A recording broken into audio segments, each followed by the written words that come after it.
आगे और होनहार हमारी प्रतिभा प्रोफेसर अनिल कोठारी भी उपस्थित हैं।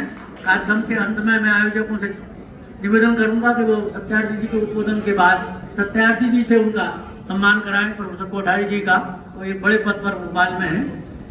आदरणीय सत्यार्थी से निवेदन है कि वो हमें संबोधित करें।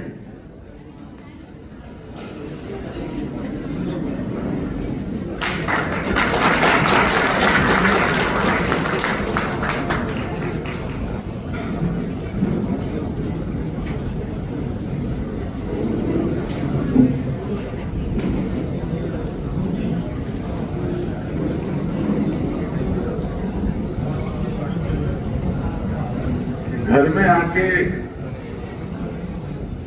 किसी को संबोधित किया जाए कि थोड़ा सा मजाक सा लगता है।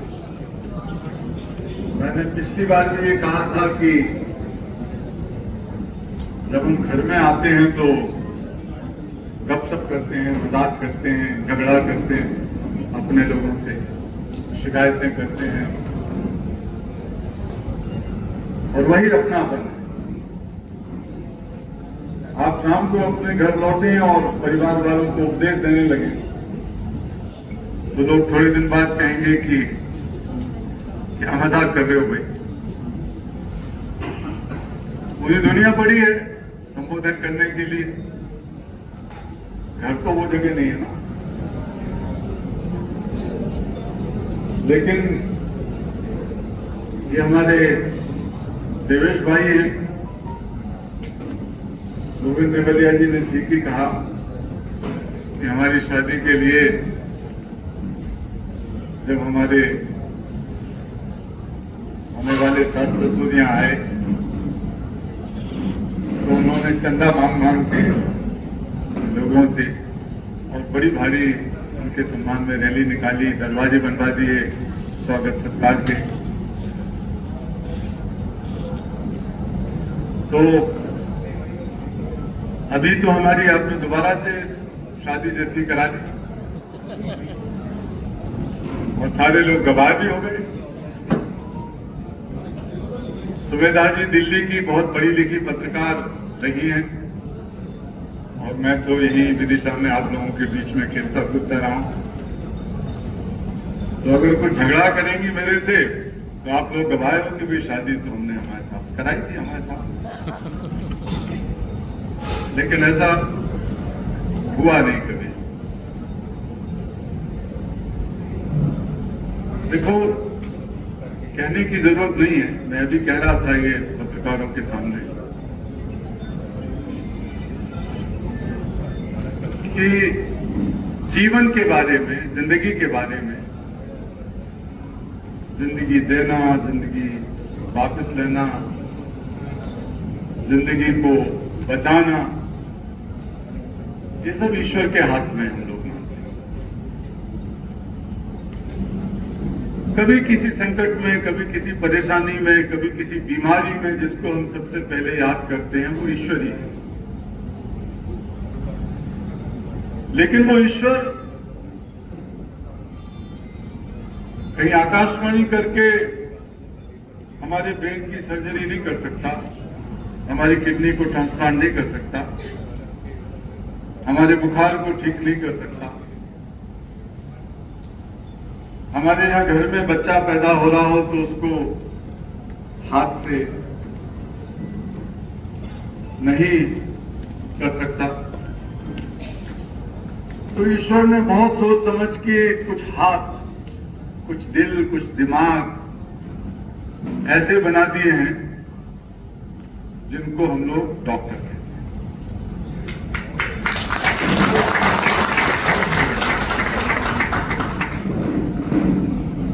इन डॉक्टरों को सम्मानित करके हम खुद सम्मानित होते हैं, क्योंकि जिस वक्त मरीज सबसे ज्यादा पीड़ा में होता है और उसके परिवार के लोग बहुत चिंता में, दुख में, असमंजस में होते हैं, तो एक ही आसरा, एक ही सहारा, एक ही भरोसा होता है आप लोगों का। और जिस वक्त आप उस भरोसे को पूरा करते हैं मन लगा के, ये मान के कि ये मेरा एक पवित्र काम है, ये मेरी पूजा है, ये मेरी आराधना है, ये मेरी प्रार्थना है, ये मेरे लिए अवसर है जो ईश्वर ने दिया है कि मैं इस मरीज को ठीक करूं। तो समझ लीजिए कि उस वक्त आपके हृदय में से ईश्वर प्रकट होता है। ये बहुत बड़ी नैतिक जिम्मेदारी लेकर आप लोग डॉक्टर की डिग्री लेते हैं। परसों शाम को ये जो इंडियन चैम्बर ऑफ कॉमर्स है और इंडियन आईएमसी जो मुंबई का सबसे पुराना उद्योग व्यापार कॉर्पोरेट जगत का जाना माना स्थान है, पूरे देश में काम करता है, लेकिन हेडक्वार्टर मुंबई में। उन्होंने एक आयोजन रखा था। वो साल भर में एक बार एक तो सबसे बड़ा अवार्ड देते हैं, क्वालिटी अवार्ड किसी इंडिविजुअल को, और दूसरा क्वालिटी अवार्ड देते हैं कुछ और अलग संस्थाओं। मुझे वो अवार्ड देने के लिए बुलाया गया था। उसमें कुछ संस्थाओं को, एक शिक्षण संस्था को, एक अस्पताल को एक अवार्ड दिया गया, और जो सबसे बड़ा अवार्ड था जिसे वो जुरान अवार्ड कहते हैं।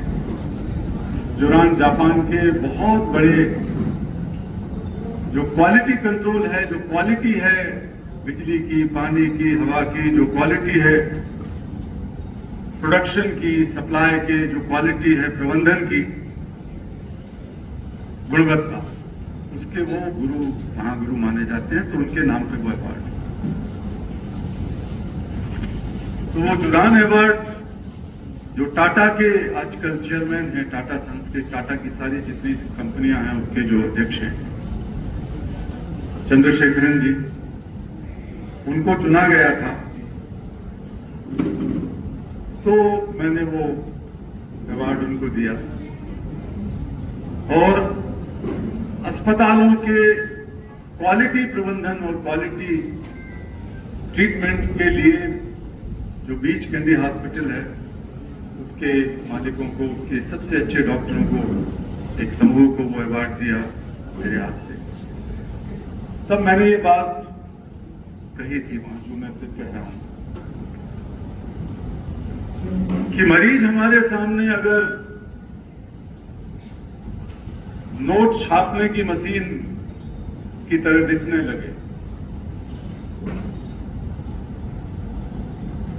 तो आप बहुत अमीर डॉक्टर बन सकते हैं, बड़ा अस्पताल चला सकते हैं,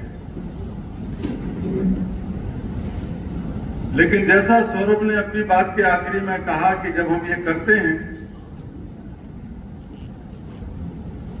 तो हम अपने लोगों का ही इलाज करते हैं, हमारे अपने घर के लोगों का। ये जो भाव है कि हम जब एक मरीज का इलाज करते हैं तो एक तरीके से तो उस वक्त ईश्वर हमारे अंदर से प्रस्फुटित होता है, उसकी जो ज्योति है, उसका जो डिविनिटी है, दिव्यता है।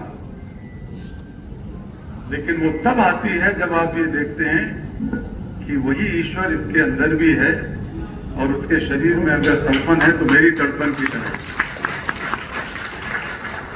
तो आप एक बहुत बड़े अलग प्रकार के मानव भी बनते हैं अच्छे डॉक्टर के साथ साथ। हफ्ते भर पहले सुमेधा जी और मैं जो दुनिया की सबसे बड़ी नंबर 1 की यूनिवर्सिटी मानी जाती है, प्रिंसटन यूनिवर्सिटी, उसमें मुझे बुलाया गया था एक कार्यक्रम में मुख्य वक्ता की तरह। तो प्रिंसटन और हार्वर्ड ने मिलकर वो किया, और दुनिया भर के बहुत बड़े विश्वविद्यालय जो अमेरिकी विश्वविद्यालय हैं, कोलंबिया है, येल है, इस तरह के उनके अलग अलग विभागों के वरिष्ठतम प्रोफेसर, डीन्स और प्रेसिडेंट कहते हैं वहाँ, यूनिवर्सिटी प्रेसिडेंट कहते हैं, वाइस चांसलर या चांसलर, वो लोग आए हुए 100-125 के करीब होंगे। तो तो मुझे बहुत ही अच्छा लगा, जो अमेरिका का और दुनिया का जाने माना सबसे अच्छा अस्पतालों में से एक है, रिसर्च के हिसाब से भी जॉन हॉपकिंस। तो जॉन हॉपकिंस की जो सारी शाखाएं हैं अमेरिका के अंदर, उसकी जो न्यूरो साइंस की बहुत बड़ी टीम है, बहुत रिसर्च उन्होंने किए हैं, प्रोफेसर है, वो भी वहां मौजूद थे।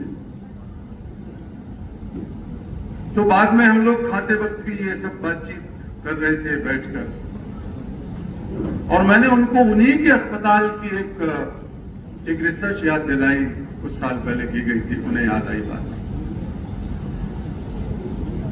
30 सेकेंड्स एक्स्ट्रा टाइम वो हार्वर्ड ने और जॉन हॉपकिंस ने मिलकर की थी, दुनिया के सबसे टॉप ऑफ द टॉप जिसे कहते हैं उन लोगों ने मिलकर।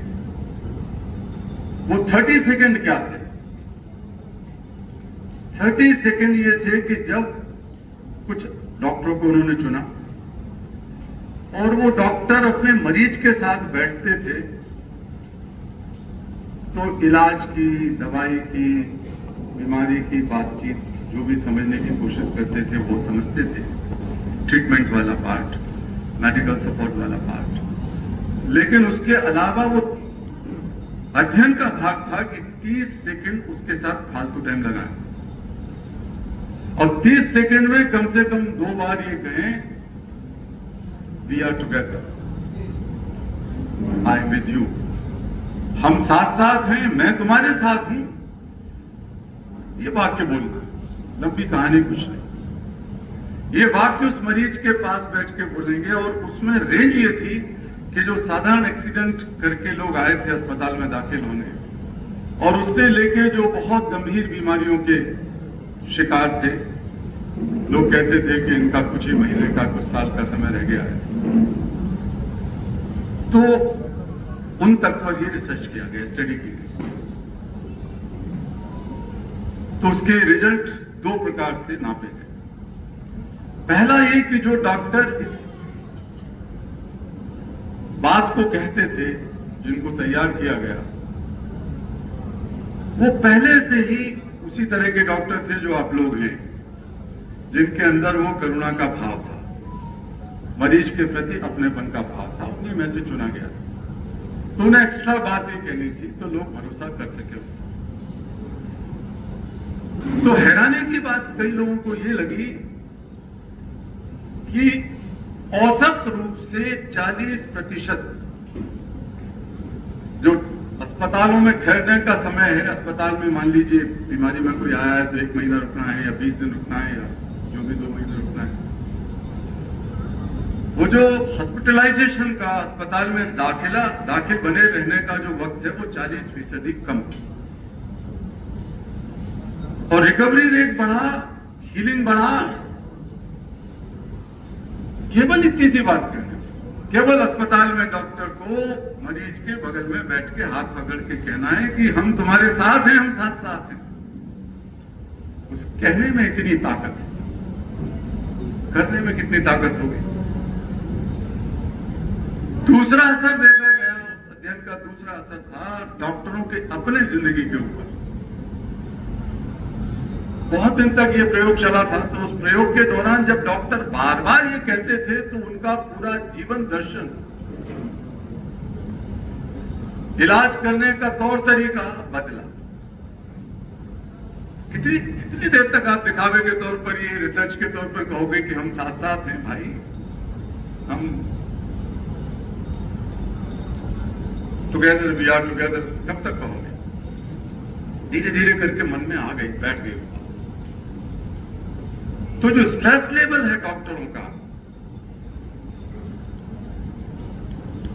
जो परिवार में उनके साथ, परिवार के लोगों के साथ डॉक्टर के संबंध हैं, स्पाउसेस के, पत्नियों पति के साथ या बच्चों के साथ, उस वक्त तो नहीं था उनके पास, लेकिन वो क्वालिटी टाइम में कन्वर्ट हुआ, जिसमें कि एक संतोष का भाव, एक दूसरे में वही भाव कि हम साथ साथ हैं। अगर बच्चे की कुछ परेशानी है, परेशानी में कई बार बुलिंग है स्कूल के अंदर। अमेरिका में बहुत कॉमन चीज है, हमारे यहाँ भी है। बुलिंग का मतलब बच्चों के साथ ही जो क्या कह सकते हैं इसे, छेड़खानी करना या इस तरह का परेशान करना, एक दूसरे को करते हैं ना, जो कुछ बच्चे शैतान कहा जाता है जिन्हें, वो दूसरे बच्चों के साथ करते हैं, छेड़खानी, मजाक करना उनके साथ। तो कई बार वो अच्छे बड़े महान डॉक्टर इस पर ध्यान नहीं देते थे कि बच्चे के भीतर क्या पीड़ा चल रही है। कई बार सेक्सुअल अब्यूज भी होता है, तो बच्चों के साथ वो दोस्ती का रिश्ता नहीं था। लेकिन जब वो डॉक्टर मरीज के साथ कह रहा है वी आर टुगेदर, तो उसके घर में भी उसका असर पड़ा और घर में ज्यादा सुख चैन रहने लगा। जो मियां बीवी के झगड़े थे वो भी कम।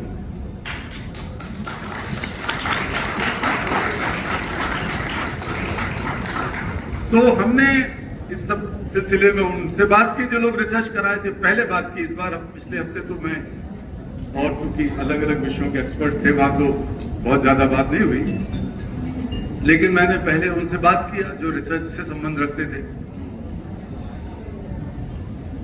5-7 साल पहले। तो उनमें से कई लोगों ने बताया ये सब बात जो मैं कह रहा हूं वो तो आ भी गई लिख के, लेकिन उन्होंने अपनी जिंदगी की कहानियां सुना के ये कहानी, ये बातें बताई। तो मैं ये महसूस करता हूं कि जो बात अमेरिकियों को वहां रिसर्च करके हासिल करनी पड़ी, हमारे विदिशा में पैदा हुए हमारे नौजवान डॉक्टर जो भोपाल में काम करने वाले डॉक्टर हैं, आप लोग जो यहाँ मौजूद हैं, वो उससे 10 गुना ज्यादा अपनी जिंदगियों में जी रहे हैं। तो हमारा सौभाग्य है। ये जो शादी जब होती है तो बहुत देर तक कई बार ये घराती लोग जो होते हैं, लड़की वाले लड़के वाले, तो जब तक ये सारा ये ना हो जाए, कई बार तो फेरे पड़ने तक रोक लेते हैं बारातियों को, दूसरे लोगों को, कि खाना इसके बाद ही मिलेगा। तो आप लोगों को भी जोर जबरदस्ती रोक के रखा हुआ है कि जब तक ये ना हो जाए इसके बाद ही खाना मिलेगा। भूखे बैठे हो आप लोग, हमारी बारात में आए हुए लोग। तो ये मुझे नहीं पता कि ये कार्यक्रम वर पक्ष की तरफ से हो रहा है या वधु पक्ष की तरफ से, लेकिन जिसकी तरफ से भी हो रहा है वही दोषी है भैया, मैं दोषी नहीं हूं आपको भूखा रखने के लिए। देखो, मैं अपनी बात को समाप्त करते हुए कहता हूं कि एक जमाना था, हम लोग जब बीमार पड़ते थे तो मेरे पिताजी या बड़े भाई साहब बलराम शास्त्री जी के यहाँ ले जाते थे और कई घंटे हमें वहां पर बैठना होता था। शास्त्री जी रात को देखना शुरू करते थे और आधी रात हो सकती थी, सुबह 4 भी बज सकते थे। तो हम अपना बैठ के बलराम शास्त्री जी की गुड़िया का इंतजार करते थे। अच्छा, वो खुद ही घोंटते थे, उसे कई चीज मिलाते थे, लेकिन उनका चमत्कार था आयुर्वेद में। फिर एक सुंदरलाल वैद्य हुआ करते थे, तो हमारे भाई साहब जो थे वो ज्यादा सुंदरलाल वैद्य जी के ये थे, चंद्रभान जी। तो सुंदरलाल वैद्य के यहाँ हम लोग जाके कराते थे। लेकिन धीरे धीरे कुछ और माहौल बदल गया, अच्छा ही हुआ, क्योंकि अगर ये वैद्य कहने लगे या दवाई बेचने वाले कहने लगे कि वो कैंसर तक ठीक कर सकते हैं, कोरोना ठीक कर सकते हैं, तो फिर तो उनका इलाज सुप्रीम कोर्ट ही करता है।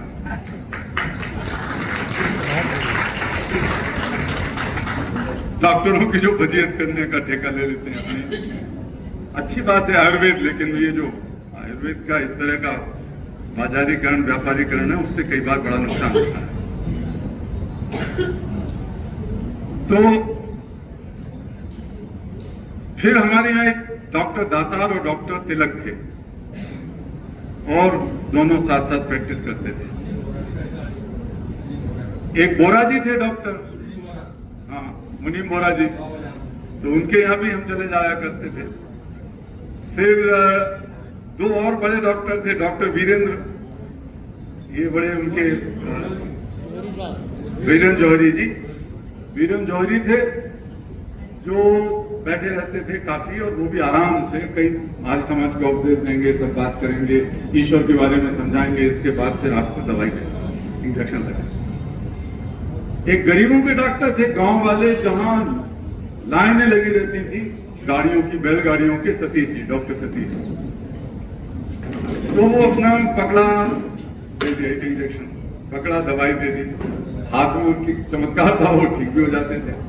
बहुत सारे गरीब ऐसे होते थे जिनके पास पैसा नहीं था, कछु तो ये तेरे पास, कछु तो निकाल, करो नहीं है मेरे पास, रहने भैया, आपने मुझसे कहते थे, कंपाउंडर नाम बोल रहा हूँ, हाँ सिब्बू भैया, सिब्बू भैया जा बेचारे के पास कछु नहीं है, चाहे दे दे दवाई, अच्छी दवाई दे, सुंदर पुड़िया दइए, खुद भी देख लेते थे। तो ये सारे डॉक्टरों का एक जमात थी। इसी बीच में हमारी बहन कहाँ गई, वो इंदु जैन जी, इंदु जैन जी महिलाओं की डॉक्टर के रूप में जाने लगी, और उसी समय समकालीन हमारी जी जो हैं डॉक्टर करुणा जी, ये भी पढ़ लिख कर आई। जब ये विदिशा की लड़की हैं, पढ़ रही थी MBBS में, तो सब लोग इंतजार कर रहे थे। कई लोग तो 2-3 साल तक शादी नहीं किए, और शादी हो गई तो बच्चा पैदा नहीं किए, क्योंकि जब विदिशा की हमारी बेटी डॉक्टर बन के आएगी, करुणा सक्सेना, तो उसी के हाथ से करेंगे।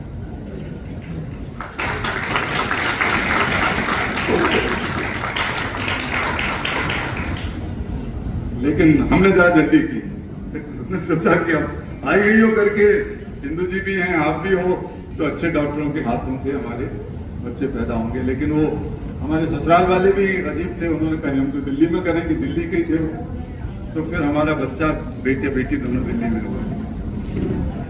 लेकिन इलाज हमारा दिल्ली में जाने के बाद भी इन्हीं का चलता था। हाँ, बचाया भी। तो अब नई फौज आ गई है डॉक्टरों की, ये दूसरी पीढ़ी आ गई, तीसरी पीढ़ी आ गई, तो इतना मैं सच कहता हूँ, दिल से कह रहा हूँ ये बात, कि आपकी प्रतिभा से, आपकी योग्यता से मुझे जितना गर्व हो रहा है यहाँ खड़े होकर, कितनी मेहनत आप लोगों ने करी होगी, आपके माता पिता ने कितना परिश्रम किया होगा, परिवार के लोगों ने कितने बड़े सपने देखे होंगे, और उसको पूरा करने के लिए आपने जो जी जान लगाया होगा पढ़ाई में, वो अद्भुत है।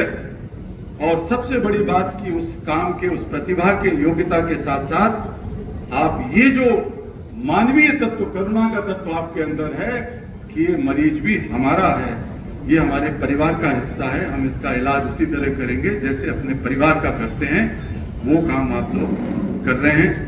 आपको बहुत बहुत साधुवाद, बहुत बहुत धन्यवाद। कोई मुझे कहना करुणा का अवतार, ये अच्छी बात नहीं है। मैं अकेला नहीं हूं करुणा का अवतार, आप लोग सब हैं। डॉक्टरों से ज्यादा बेहतर कोई जानता नहीं है।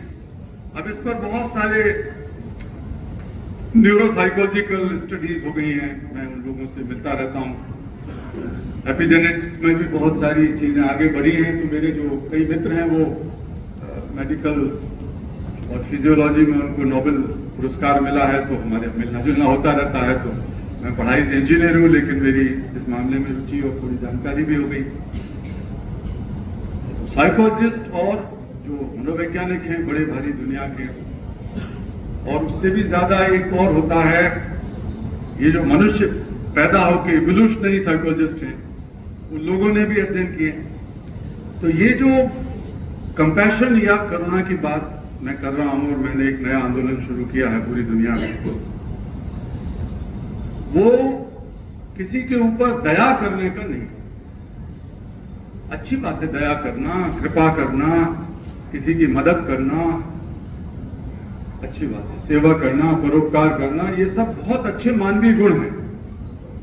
लेकिन इन मानवीय गुणों से उन समस्याओं का समाधान नहीं हो सकता जो बहुत ज्यादा गहरी समस्याएं हैं, जैसे स्त्री पुरुष का भेदभाव है। ये सारी दुनिया में इतना गहरा है कि इसको आप ऐसी दया करके नहीं चला सकते किसी पर, या कृपा करके नहीं चला सकते। इसके लिए कुछ और गहरी सोच चाहिए।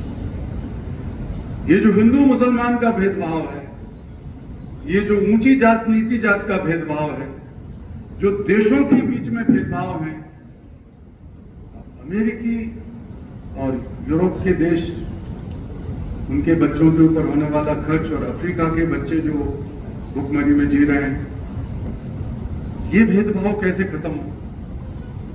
दया करके वो लोग पैसा दे देते हैं थोड़ा बहुत, लेकिन उस पैसे से उसका समाधान नहीं होता। और अफ्रीकी देश भी कई बार भ्रष्टाचार में उनके राष्ट्रपति, प्रधानमंत्री वगैरह डूबे रहते हैं,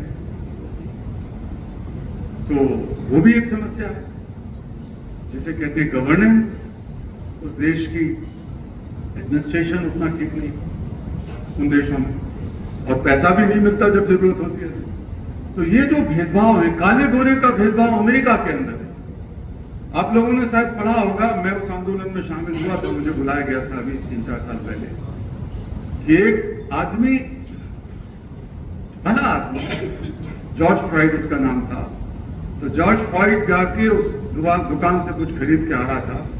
मिनेसोटा एक जगह है, वो जगह हमारी देखी हुई है, वहाँ बहुत बड़ा हिंदू मंदिर भी है, और हिंदू मंदिर ने कभी हमें बुला के सम्मानित किया था। तो वहां पर वो बेचारा सामान खरीद के निकल रहा, पुलिस वाले ने हॉर्न बजाया, देखा, और वो उसने सुना नहीं, और वो गया। पुलिस वाला सफेद रंग का था, उसको अपने दोनों पंजों के बीच में, दोनों घुटनों के बीच में उसे दबाया, उसका गला, और इतना जोर से उसको दबा के बैठा उसके ऊपर कि वो चीख भी नहीं निकल पाई। कुछ सेकंडों के अंदर उसकी मृत्यु हो गई। तो पूरे काले नौजवान लोग पूरे स्कूलों में, कॉलेजों में, यूनिवर्सिटी में, और गोरे भी जो मानवता में भरोसा करते हैं, वो सब इकट्ठे हुए और एक ब्लैक लाइव्स मैटर करके एक आंदोलन चलाया, जो बहुत विश्वव्यापी बना। उसी आंदोलन की शुरुआत के दिनों में उन्होंने मुझे बुलाया कि मैं भी उसमें कुछ बोलूं या शामिल हूं। तो ये जो रेशियल, जिसे कहते हैं कि जो नस्ल का भेदभाव है, स्त्री पुरुष का भेदभाव है, जात पात का भेदभाव है, काले गोरे का भेदभाव है, अलग अलग राष्ट्रीयताओं के बीच का भेदभाव है, ये दया करने से दूर नहीं होगा। और जब तक ये दूर नहीं होगा, तब तक दुनिया में आप स्थायित्व और शांति की कल्पना मत कीजिए। जब तक ये दूर नहीं होगा, तब तक आप अपने आप को ईमानदार मत कहिए। मैं संयुक्त राष्ट्र संघ की उन कई समितियों का सदस्य रहा हूं, और अभी सबसे ज्यादा महत्वपूर्ण एक समिति उनमें से एक है जो संयुक्त राष्ट्र संघ के महासचिव ने बनाई है। ये जो सतत विकास लक्ष्य है, सस्टेनेबल डेवलपमेंट गोल्स, दुनिया को कैसे आगे विकास किया जाए, उसमें उन्होंने 17 लोगों को चुन के खुद ही रखा है, जिसमें से ज्यादातर प्रधानमंत्री हैं, राष्ट्रपति हैं, अलग अलग बड़े देशों के। कनाडा के प्रधानमंत्री हैं, फ्रांस के राष्ट्रपति वगैरह वगैरह। मैं भी उसमें से एक चुना गया था। तो मैं ताली बजाने की तो ऐसी कोई खास बात नहीं है, तो मैं उसमें चुना गया था। और मैं इस बात को बार बार कह रहा हूं कि जितने हमारे पास कानून है आज, उतने पहले कभी नहीं था। जितना पैसा दुनिया के पास है, उतना पहले कभी नहीं था। जितनी टेक्नोलॉजी, जितने संसाधन, जितनी जानकारियां हमारे पास है, कभी नहीं थी। लेकिन उस सबके बावजूद दुनिया में जो गैर बराबरी है, जो कुछ क्षेत्रों की गरीबी है, जो घृणा है, जो अलगाव है, वो बढ़ता जाता है। ये बात मैं नहीं कह रहा हूं, संयुक्त राष्ट्र संघ के महासचिव बार बार कह रहे हैं कि the world has never been so broken and divided as today. आज की तरह ये दुनिया कभी इतनी टूटी हुई, इतनी बिखरी हुई, इतनी टुकड़े टुकड़े में नहीं थी। तो मेरे जैसा आदमी जो सारी दुनिया में काम करता है, मैं तो 30 साल से 150 देशों में काम करता हूं बच्चों को लेके, मेरे मन में आया कि भारत वो धरती है जो नए तरीके निकालेगी। प्रेम और करुणा का पाठ पढ़ाना, तो वो इतने धर्मगुरु हैं दुनिया में कि अगर भारत में ये जो 6 लाख के करीब हमारे गांव हैं, 6-6.25 लाख, उससे ज्यादा हमारे धर्मगुरु हैं हमारे देश में। लेकिन धर्मगुरु अगर चाहें, जैसे अब ये शास्त्री जी काम करते रहते, इनके पिताजी को से मैंने संस्कृत सीखी उनके चरणों में बैठ के। लेकिन ये जो फ्री फंड में अपना कमाई कर रहे हैं अलग अलग धर्मों के, ईसाइयत में, मुसलमानों में, हिंदुओं में, यहूदियों में, अगर वो ईमानदारी से एक एक गांव का जिम्मा ले लें कि इस गांव में हम वही बात कहेंगे, वही बात फैलाएंगे, वही बात जिएंगे जो हमारे धर्मों ने हमें कही है, प्रेम का संदेश, भाईचारे का, शांति का, अपनेपन का। हिम्मत करके कहें कि अगर इस गांव में एक भी लड़की के साथ कोई बुरी नजर रखेगा तो हम उसे अपने धर्म से बाहर निकाल देंगे। हमारे देश में हर घंटे में 5 बच्चों के साथ यौन शोषण होता है सरकार के हिसाब से। गैर सरकार के हिसाब से ये होगा इससे 4 गुना ज्यादा, क्योंकि माँ बाप शिकायत नहीं करते जाते। हर घंटे में सरकार कहती है कि 5 बच्चों के साथ यौन शोषण, सेक्सुअल अब्यूज होता है। तो फिर तो कोई तो कुछ करेगा, कोई तो इसकी जिम्मेवारी लेगा, धर्मगुरु ले, क्योंकि सारे धर्म जिस एक मूल तत्व से जन्मे हैं वो करुणा का तत्व है।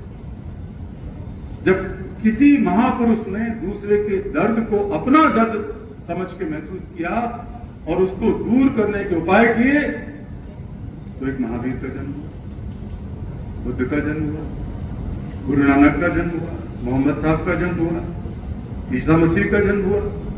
और हमारे यहाँ तो परंपरा में जो राम ने किया, कृष्ण ने किया और हमारे महान पुरुषों ने किया,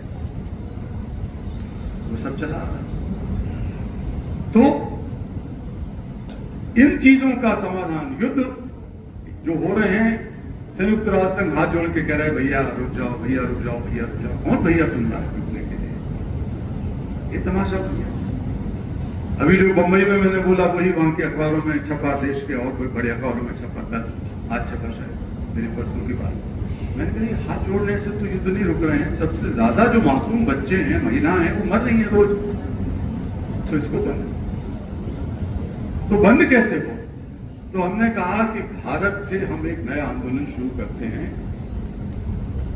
धन दौलत का, व्यापार का, बाजार का, जानकारी का, विनिमय का, एडवर्टाइज का जो भूमंडलीकरण हुआ है उसका असर अच्छा बुरा सब आ रहा है। लेकिन अब हमने भारत से करुणा के वैश्वीकरण का आंदोलन शुरू किया, करुणा के भूमंडलीकरण। क्योंकि करुणा किसी पर रहम नहीं करती, करुणा उस व्यक्ति की समस्या को अपनी समस्या की तरह महसूस करती, अपनी समस्या की तरह। उससे अहंकार पैदा नहीं होता, रहम करने से अहंकार पैदा होने का खतरा। वो अपनी समस्या की तरह महसूस करती है और उसको निदान करने तक वो चुप नहीं बैठाती। करुणा वो एक ताकत है। तो अभी डॉक्टर साहब लोग बैठे हैं तो ब्रेन के बड़े जानकार हैं, न्यूरोलॉजिस्ट।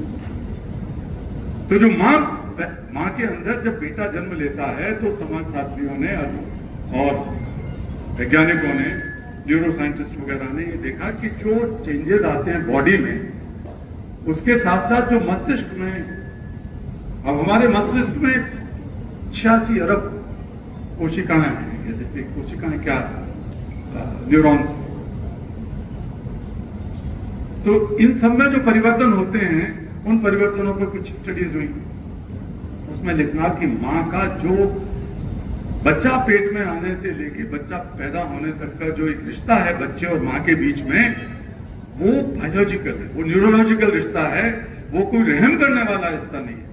अगर बच्चे को चोट लगेगी, टॉडलर को 2 महीने या 4 महीने या साल भर के, तो माँ उसको गरीब से गरीब भी माँ होगी तो अपने कपड़ा फाड़ लेगी, पट्टी फाड़ के लगा देगी, साड़ी फाड़ के लगा देगी, चिल्लाएगी, रोएगी, बुलाएगी, कुछ करेगी। ये नहीं कहेगी कि मैं एक प्रोजेक्ट बनाऊंगी, मैं एक पैसे के लिए निवेदन करूंगी भारत सरकार से या विदिशा की सरकार से, तब जाके पैसा मिलेगा, तब मैं अपने बच्चे का इलाज कराऊंगी। जो तत्परता है, स्पॉन्टेनिटी है, वो न्यूरोलॉजिकली प्रूवन फैक्ट है कि ये हमारा कंपैशनेट है।